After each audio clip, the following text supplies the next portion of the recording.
syukur yang dimuliakan Allah Subhanahu wa taala, dan intinya kita bersyukur atas karunia nikmat Allah, iman, Islam dan juga kesehatan yang sampai saat ini kita rasakan. Selawat serta salam selalu kita curahkan kepada al-uswah kita, teladan terbaik kita, Rasulullah Sallallahu Alaihi Wasallam, keluarga beliau, sahabat beliau dan para tabi'in. Dan semoga Allah menuntun kita menjadi pengikut Rasulullah hingga akhir hayat kita. Jamaah sholat zuhur, tadi saya menunggu dulu. Biasanya ada pengantarnya dulu. Ini tanpa pengantar, nanti langsung kesimpulan saja. Ya.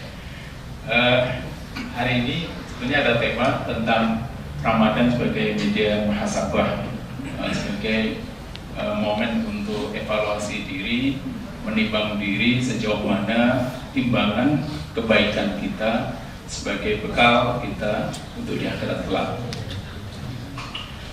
Tidak mudah memahami atau melaksanakan tentang muhasabah karena rutinitas kita seringkali ada waktu yang sempit kemudian terlupakan untuk muhasabah.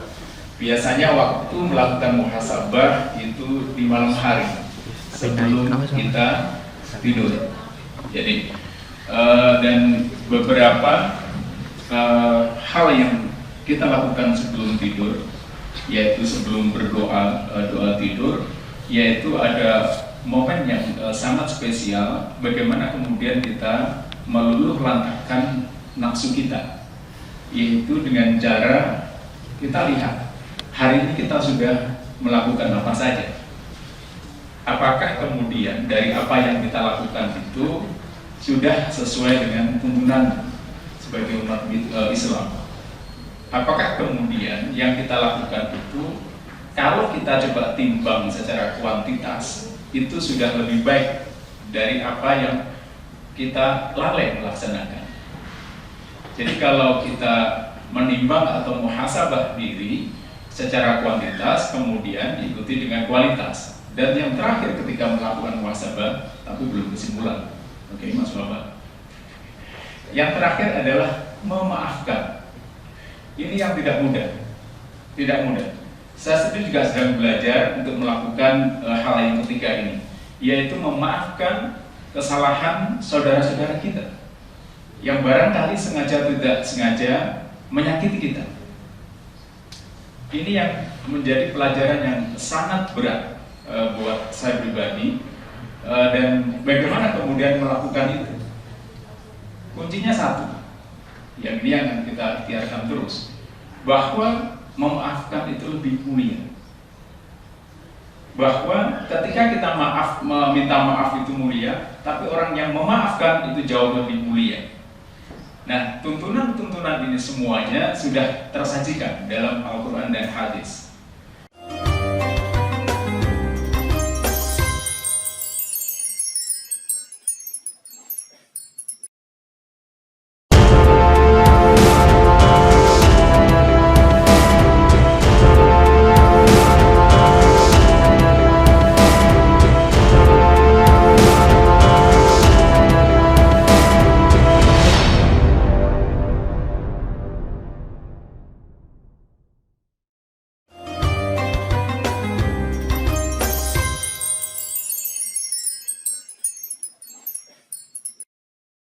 Saudara-saudaraku yang dimuliakan Allah, satu hal lagi yang ingin saya sampaikan terkait dengan masalah muhasabah ini adalah bahwa kita sebagai umat terpilih, terutama jamaah yang ada di sini, ini tidak semuanya Allah memilih kita untuk bisa masuk hadir dalam majelis ini. Tidak semuanya. Ini adalah salah satu bahwa kita menjalankan, bahwa kita kemudian mengetahui bagaimana menjalankan hidayah itu. Dalam salah satu ciri khas orang bertakwa menurut sahabat Ali bin Thalib, yaitu masalah persiapan untuk akhirat kita. Bagaimana kita menyiapkan untuk akhirat kita? Apakah kita kemudian sudah siap setiap saat kemudian kita dipanggil? Apakah kemudian yang kita lakukan, kita timbang-timbang kemudian, apakah itu juga sudah lebih berat timbangannya? Tidak, tidak. Nah, itu yang seringkali kita, kayaknya kurang siap ya, kayaknya saya tidak siap. Seringkali pertanyaan muncul dan kemudian dijawab oleh diri kita sendiri. Tapi kemudian apa yang kita lakukan? Hanya menjawab tidak siap. Ya, barangkali kemungkinan kayaknya kita masih lama, usia kita masih 30, kita 40, Rasulullah aja 63, kontrak kita masih lama lah, semacam itu. Padahal tidak seperti itu. Usia tidak ada yang tahu. Nah, jamaah sholat duhur yang dimuliakan Allah, beberapa hal yang setiap hari kita minta doa sebanyak minimal 17 kali, yaitu bagian utama, atau katakan ada yang mengatakan salah satu para alim, para ulama, inti dari Al-Quran itu Al-Fatihah, dan inti dari Al-Fatihah adalah ihdinas syiratal mustaqim. Jadi mulai dari awal kita membaca, ada yang memulai dari Bismillahirrahmanirrahim, kemudian ada yang mulai dari Alhamdulillahirabbil alamin, terus sampai kemudian iyyaka na'budu wa iyyaka nasta'in. Ini puncak ujian kita. Tetapi kemudian intinya masuk pada ihdinas syiratal mustaqim. Tunjukkanlah ke jalan yang benar, ke jalan yang lurus, ke jalan yang telah kau tunjukkan atas nikmat orang-orang terdahulu. 17 kali minimal, nanti belum sholat sunnah. Apalagi kalau Ramadan, ada sholat tarawih, ada qiyamul lail, dan macam-macam. Nah, bagaimana kemudian kita bisa menunaikan ini? Ketika kita tersesat dalam sebuah perjalanan kita, ketika kita safar, kemudian jalan tersesat, sudah gunakan Google, sudah gunakan Waze, dan macam-macam. Ternyata mentok, tidak ketahuan alamatnya di mana. Kemudian kita tanya pada seseorang yang ada di situ, ya akhi, ya fulan, di manakah rumah ini? Oh, rumah itu di situ. Bagaimana perasaan kita? Kita udah tanya, kita tersesat, kita tidak tahu betul. Kemudian ketika tanya, ditunjukkan jalan. Apa kemudian? Nikmat kan? Bersyukur.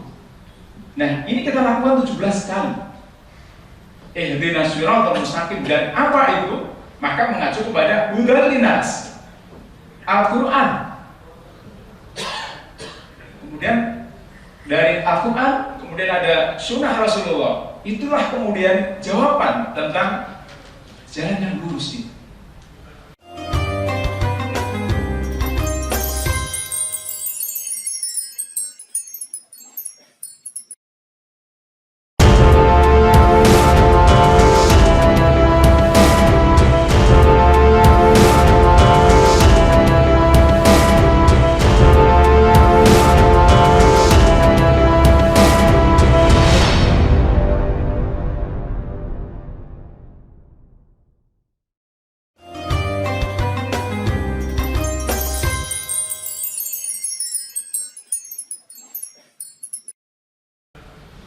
Apakah kita sudah mempelajarinya? Ini yang saya sebut, yang cocok adalah untuk melakukan muhasabah. Sudahkah kita kemudian memahami apa yang kita baca setiap sholat kita? Sudahkah setiap langkah kita kemudian itu atas tuntunan dari Al-Quran dan Sunnah Rasul? Padahal kalau kita coba untuk perhatikan, sebelum bangun tidur, sebelum tidur ada doa, setelah bangun tidur ada doa, mau ke kamar mandi ada doa, keluar doa. Ini nanti dikatakan bahwa hidup kita itu ibadah. Dan ketika kita mau menjalankan itu, insya Allah itulah ihdinas syiratal mustaqim. Nah, ada memang beberapa pemahaman ketika dikatakan syiratal itu adalah jalan lurus, jalan benar. Tapi ada yang kemudian menjelaskan ihdinas syiratal mustaqim itu jalan lurus dan jalan benar. Tetapi yang penting pula di sini adalah ada kajian bahwa jalan yang benar dan istiqomah untuk menjalankannya. Momen-momen yang saat ini merupakan sangat-sangat mulia, bulan yang penuh rahmat Allah, dan terutama 10 hari terakhir ini, 10 hari dari Ramadan ini merupakan momen yang sangat penting. Ketika kita di sini setiap habis zuhur ada majelis ilmu, ini adalah sebuah masukan buat kita. Datang ke sini saja. Ketika habis sholat zuhur diniatkan, kemudian iktikaf, kemudian mendengarkan ceramah. Ceramah di sini itu disaksikan oleh malaikat. Bahkan malaikat-malaikat membentangkan sayapnya untuk menaungi kita semuanya. Maka sungguh mulia. Makanya tadi saya katakan bahwa kita yang hadir di sini adalah umat-umat terpilih oleh Allah Subhanahu wa taala. Kita dikuatkan iman kita diberikan waktu untuk bisa datang, dan terutama juga kesehatan. Jadi ini rasa syukur yang harus kita coba untuk introspeksi diri, bahwa kita jangan kemudian datang hanya asal datang, tapi ada niat yang kuat, ada azam, ada di situ, kemudian akan tercatat sebagai amalan kita. Ini amalan dunia. Terakhir saya katakan bahwa ketika kita sudah memahami apa yang kita baca di dalam sholat, kita sudah tahu bahwa Al-Quran itu adalah petunjuk kita, petunjuk umat manusia, bukan hanya petunjuk untuk umat muslim. Hudal linnas.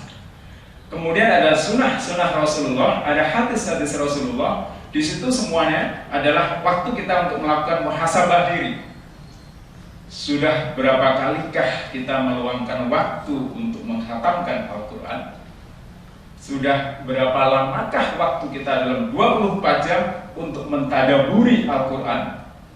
Sudah berapa kalikah kita meluangkan waktu membaca hadis-hadis Rasulullah SAW? Sudah berapa banyakkah langkah hidup kita itu dituntun oleh Al-Quran dan hadis? Ini waktu kita untuk melakukan muhasabah. Semoga kita selalu ditunjukkan kepada jalannya, jalan yang diridhoi oleh Allah Subhanahu wa taala, dan semoga Allah semakin menguatkan hati-hati kita untuk selalu mempelajari Al-Qur'an, mentadaburinya, mempelajari sunnah Rasulullah, dan menguatkan hati-hati kita untuk kemudian menjalankan perintah Allah Subhanahu wa taala. Wallahu a'lam bishawab. Astaghfirullahaladzim. Assalamualaikum warahmatullahi wabarakatuh.